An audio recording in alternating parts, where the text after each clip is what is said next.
ការណាសូមនមស្ការលំអោនកាយក្រាបថ្វាយបង្គំប្រជុំ3នៃបត្រៃរតន៍ដោយសេចក្តីគោរពជ្រះថ្លាដែលមានព្រះពុទ្ធព្រះធម៌ព្រះសង្ឃជាទីគោរពថ្ងៃនេះខ្ញុំប្រកាសណានឹងលើកឡើងទាក់ទងពីបញ្ហារោគកើតផ្លូវកាយមួយនិងរោគកើតអំពីផ្លូវចិត្តមួយបណ្ដារោគទាំងពីរប្រការនេះរោគដែលកើតឡើងពីកាយគឺត្រូវព្យាបាលដោយប្រើថ្នាំកែរោគផ្សេងហើយរោគកើតអំពីផ្លូវចិត្តត្រូវព្យាបាលដោយធម្មសុតនិងឱសថគឺព្រះធម៌នេះឯងសួរថាតើរោគកើតអំពីផ្លូវកាយយើងត្រូវព្យាបាលបែបណាព្រះសម្មាសម្ពុទ្ធព្រះអង្គទ្រង់ត្រាស់សម្ដែងថាតែងមានរូបតែងមានរោគគ្រាន់តែខ្លះកើតរោគច្រើនខ្លះកើតរោគតិចប៉ុណ្ណោះកាលណាមានរោគព្រះពុទ្ធពុំសម្ដែងថាឲ្យមនុស្សទៅបន់ស្រន់ទេវតាខ្មោចបិសាចឬបន់ស្រន់ព្រះពុទ្ធឲ្យជួយជារោគឡើយប៉ុន្តែព្រះអង្គបញ្ជាក់ថាកាលណាកើតរោគគួរប្រើថ្នាំសម្រាប់ព្យាបាលដោយព្រះអង្គមានពុទ្ធានុញ្ញាតដល់ភិក្ខុនៅគិលានអ្នកភេសជ្ជៈបច្ច័យដែលប្រែថាថ្នាំសម្រាប់ព្យាបាលអ្នកជំងឺការព្យាបាលនេះគ្រាន់តែសម្របសម្រួលដល់ធាតុឲ្យដើរស្រួលប៉ុណ្ណោះប៉ុន្តែពុំមែនជារហូតទេព្រោះមនុស្សតែងសន្ធិដ្ឋនៅក្នុងការចាស់ឈឺស្លាប់គ្រប់គ្នាបើជីវិតពុំទាន់អស់ទេការព្យាបាលនេះ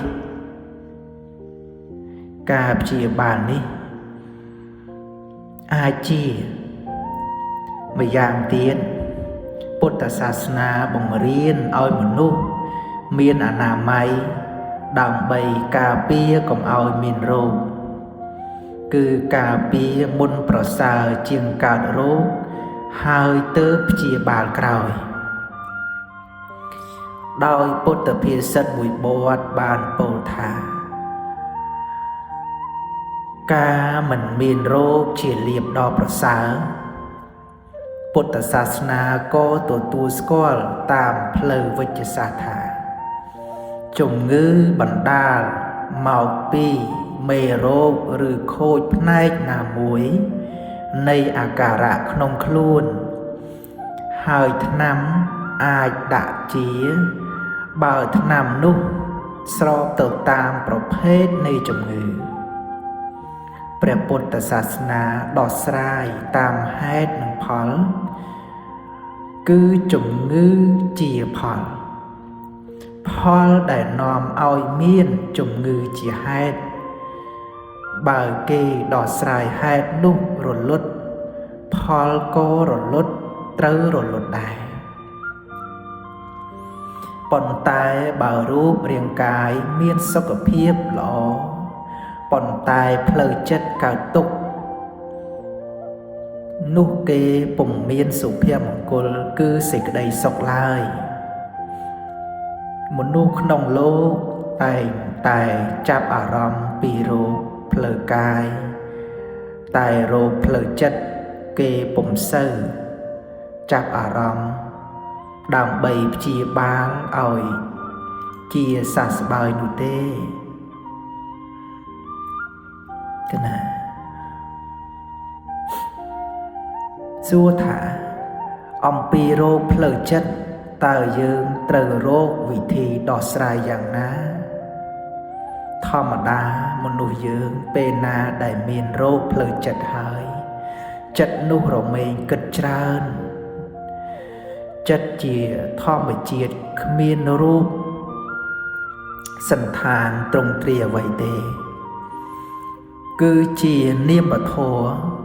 គឺមានតែឈ្មោះប៉ុន្តែ វាមានការពិតរបស់វាទោះបីរោគផ្លូវចិត្តយើងមិនអាចមើលឃើញក៏ដោយគឺចិត្តជាធម្មជាតិចេះនឹកគិតទៅរកអារម្មណ៍ផ្សេង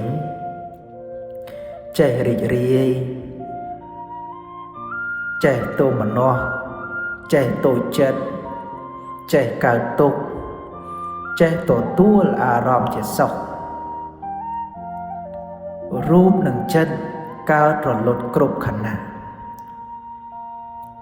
កណាដែលហៅថាស្ងាត់តាមខណៈត្រង់នេះហើយដែលហៅថាទុក្ខៈប្រែថាទ្រាំទៅក្នុងសន្តានភាពមួយបានវាចេះប្រែទៅជាលំដាប់ប៉ុន្តែចិត្តរលត់រហ័សជាងរូបដូច្នោះសេចក្តីទុក្ខដែលប្រព្រឹត្តតាមផ្លូវចិត្តច្រើនជាងផ្លូវរូបនេះជាសេចក្តីទុក្ខដ៏ល្អិតតើសេចក្តីទុក្ខក្នុងផ្លូវចិត្តដែលមនុស្សលោកអាចដឹងបានច្បាស់លាស់បានដល់អ្វី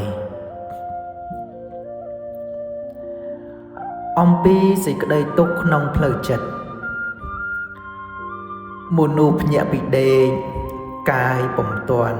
ចាប់ធ្វើការអ្វីផងចិត្តចាប់ធ្វើការមុនរូបទៅហើយដោយគិតថាតើអញធ្វើការអ្វីថ្ងៃនេះជួនកាលលាយដោយការព្រួយបារម្ភក្នុងចិត្តផងដូច្នោះហើយបានជាគេឲ្យដេកឲ្យបាន8ម៉ោងក្នុងមួយយប់មួយថ្ងៃព្រោះដើម្បី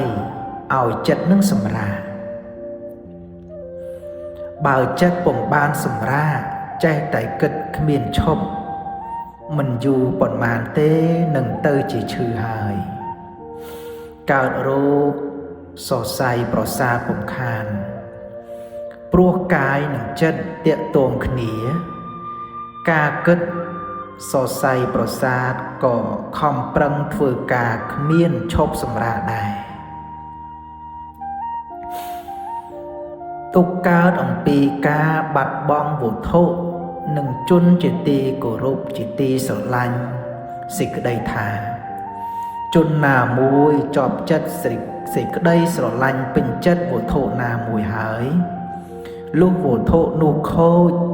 ឬវិនាសបាត់បង់ទៅជននោះតែងកើតទុក្ខនឹងស្ដាយវត្ថុនោះក៏ដូចជាគ្មានជនណាមួយជាទីគោរពជាទីស្រឡាញ់ជាទីកប់ចិត្តរបស់ខ្លួន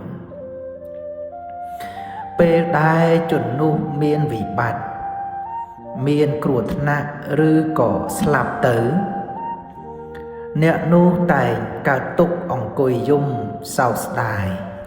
ដោយនឹកស្ដាយស្រណោះអាឡោះអាល័យចំពោះជននោះបើជនដែលបាត់បង់ទៅនោះជាទីស្រឡាញ់ខ្លាំងសេចក្តីទុក្ខក៏ខ្លាំង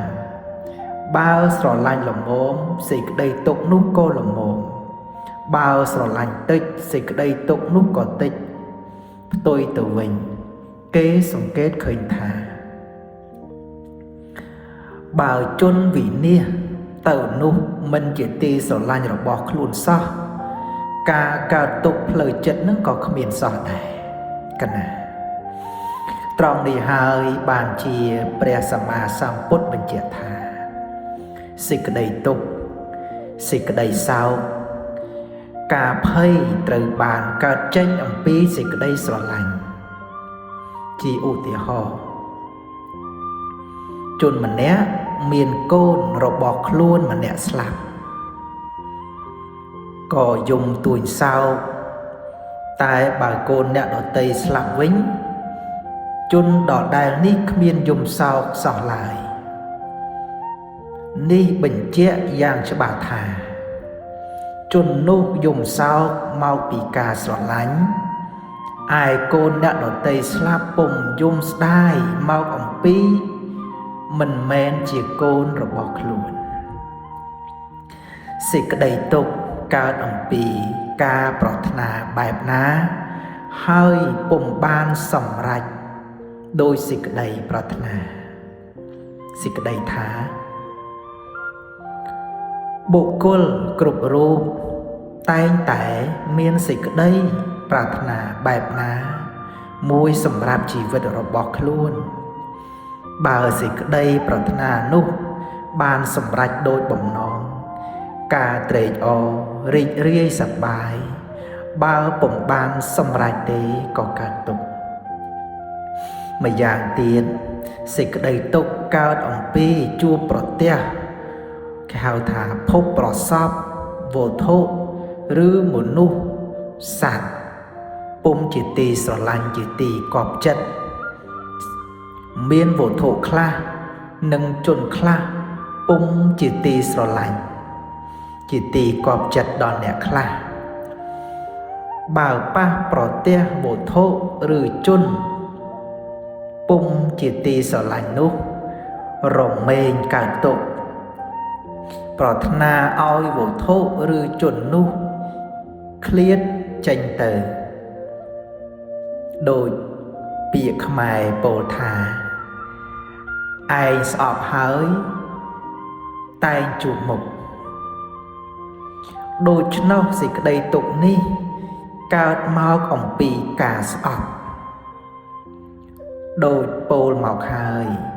ការស្រឡាញ់ការកើតទុក្ខការស្អប់ក៏កើតទុក្ខ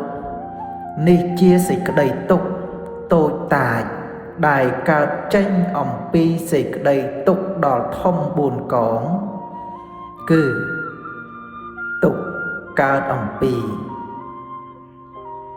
កើតចាស់ឈឺស្លាប់នេះឯងសេចក្តីទុក្ខម្យ៉ាងទៀតគឺសេចក្តីទុក្ខកើតអំពីសង្គមជិះជាន់គ្នាពុំគោរពសិទ្ធិគ្នាពុំឲ្យតម្លៃគ្នាបៀតបៀនគ្នាដោយមធ្យោបាយផ្សេងធ្វើឲ្យអ្នកដទៃឈឺចាប់ទាំងផ្លូវកាយទាំងផ្លូវចិត្តសេចក្តីទុក្ខបែបនេះគេឃើញមាននៅពាសពេញពិភពលោកចំពោះប្រទេសដែលពុំមានអាចារ្យធម៌ពុំខ្ពស់ពុំមានលទ្ធិប្រជាធិបតេយ្យនិងការពារសិទ្ធិមនុស្សចំពោះប្រជាពលរដ្ឋខ្មែរបានឆ្លងកាត់ព្រឹត្តិការណ៍គួរឲ្យរន្ធត់ចាប់ពីឆ្នាំ1970មកដោយចម្បាំងការឈ្លានពានពីបរទេសដោយរបបផ្ដាច់ការដោយការសម្លាប់រង្គាលសភាពការនេះបានធ្វើឲ្យប្រជាពលរដ្ឋស្លាប់បាត់បង់ជីវិតព្រាត់ប្រាសគ្នាខ្លះនៅសល់ពីស្លាប់មានការតក់ស្លុតភ័យរន្ធត់របបផ្ដាច់ការទាំងនេះបានអប់រំខ្មែរទៅតាមគោលការណ៍នយោបាយសង្គមនិយមដែលសពថ្ងៃរបបនេះជួយរំលំទៅហើយដួលរលំទៅហើយកណាដែលមាគ៌ារបស់គេមានតែមួយគឺដាច់ការវណ្ណៈអធនដូច្នោះហើយបានជាគេបង្រៀនប្រជាពលរដ្ឋខ្មែរឲ្យមានភ្លើងកំហឹងឆេះសន្ធោសន្ធៅបង្កើតជាខ្មាំងសត្រូវដល់គ្នានឹងគ្នាដែលផ្ទុយអំពីចិត្តគំនិតរបស់ប្រជាពលរដ្ឋខ្មែរកណាដែលដើរតាមមាគ៌ាព្រះពុទ្ធសាសនាតាំងអំពីដូនតាមកក្នុងន័យថាឲ្យចេះស្រឡាញ់រាប់អានគ្នាកុំបៀតបៀនគ្នាជាដើមម្យ៉ាងទៀត ផ្ទុយពីធម្មនុញ្ញនៃលទ្ធិឬក៏សិទ្ធិមនុស្សនៃអង្គការសហប្រជាជាតិដែលបានប្រកាសជាសកលឲ្យមនុស្សគោរពសិទ្ធិគ្នាប្រជាពលរដ្ឋខ្មែរខ្លះ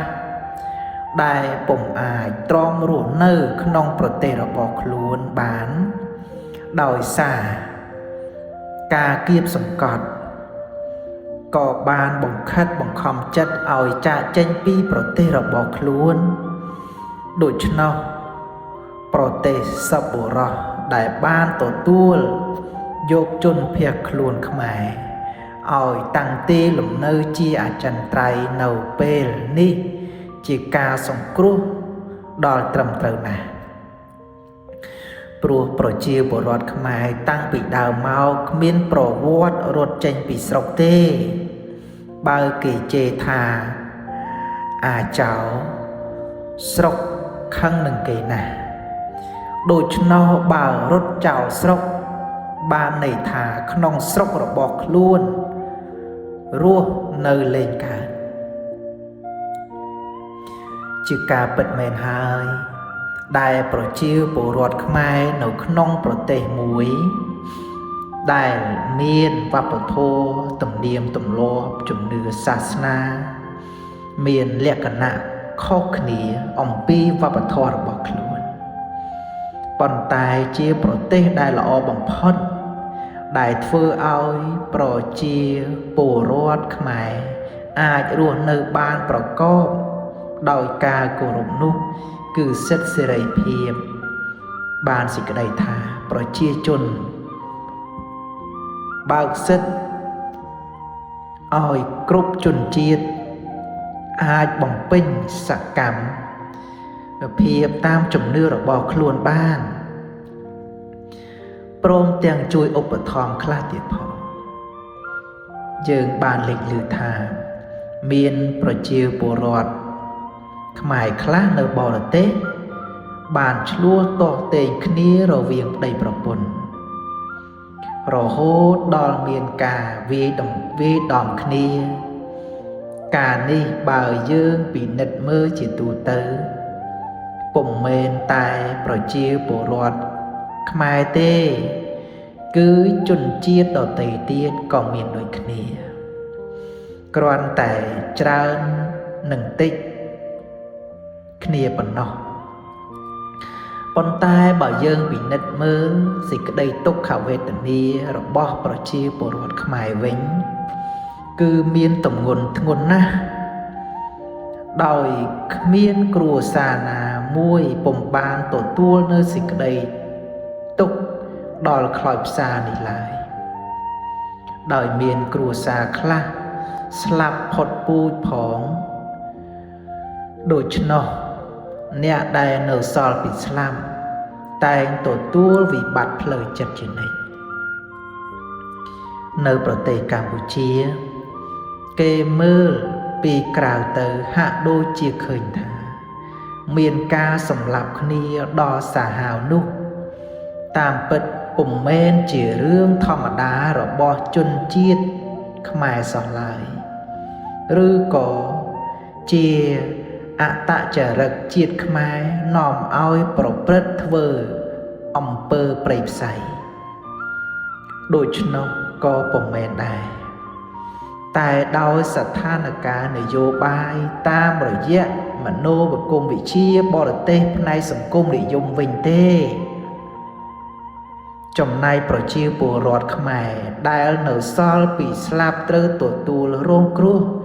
កើតវិបត្តិផ្លូវចិត្តគ្មានបានទទួលការអប់រំខាងផ្លូវល្អប្រកបដោយកតេបណ្ឌិតនៅមានកម្រិតវិជ្ជាដល់ទុនខ្សោយមកអំពីអ្នកដឹកនាំប្រកបដោយលោភៈទោសៈមោហៈជាអកុសលចិត្តពុំអាចទុកដាក់ប្រយោជន៍ជាតិឲ្យធំជាងប្រយោជន៍ផ្ទាល់ខ្លួនសោះឡើយនឹងដើរខុសអំពីមាគ៌ារបស់ជាតិខុសអំពីមាគ៌ារបស់ព្រះពុទ្ធសាសនាដូច្នោះប្រសិនបើខ្មែរមានភ័ព្វវាសនា បានទទួលសុខសន្តិភាពបង្រួបបង្រួមជាតិធ្វើការផ្សះផ្សាជាតិឡើងវិញប្រកបដោយលទ្ធិប្រជាធិបតេយ្យនិងមានការគោរពសិទ្ធិមនុស្សប្រកបប្រជាពលរដ្ឋខ្មែរត្រូវការចាំបាច់នៅជំនួយដល់សប្បុរសគ្រប់ប្រភេទពិសេសជំនួយខាងការអប់រំលើកកម្លាំងផ្លូវចិត្តឡើងវិញដូចជាការព្យាបាលរោគផ្លូវចិត្តតាមវិធីព្រះពុទ្ធសាសនានេះជាដើមយើងនឹងសាឡបងដោះស្រាយនៅបញ្ហាផ្លូវចិត្តដោយសេចក្តីសង្ខេបនៅខាងមុខនេះសេចក្តីទុក្ខរបស់មនុស្សមួយទៀតគឺកើតឡើងអំពីផ្លូវចិត្តឡើងចុះទៅតាមលោកធម៌ទាំង8គឺសុខទុក្ខមានលៀបឥតលៀបមានយោះឥតយោះនិន្ទាសរសើរបើបានសុខមានលៀបមានយោះមានគេសរសើរក៏ត្រេកអរផ្ទុយទៅវិញបើបានទុក្ខគ្មានលៀបគ្មានយោះគេនិន្ទារិះគន់ក៏នឹងតូចចិត្តលោកធម៌ទាំងនេះប្រែថាធម៌សម្រាប់មនុស្សលោកទូទៅគ្រាន់តែកើតមានក្រាស់ស្ដើងជាងគ្នាប៉ុណ្ណោះខ្ញុំព្រះករណាសូមស្លែនៅក្នុងត្រង់ចំណុចនេះសិនកណាខ្ញុំកណានឹងបន្តការអានបន្តទៅទៀតតែមុននឹងបញ្ចប់ខ្ញុំកណាសូមខន្តីអភ័យទោសប្រសិនអានទៅមានការខុសឆ្គងនៅក្នុងត្រង់ចំណុចណាសូមអភ័យទោសខ្ញុំកណាផងដែរអញ្ចឹងជួបខ្ញុំនៅបន្តទៅទៀតនៅក្នុងវេលាថ្ងៃស្អែកសូមអនុមោទនា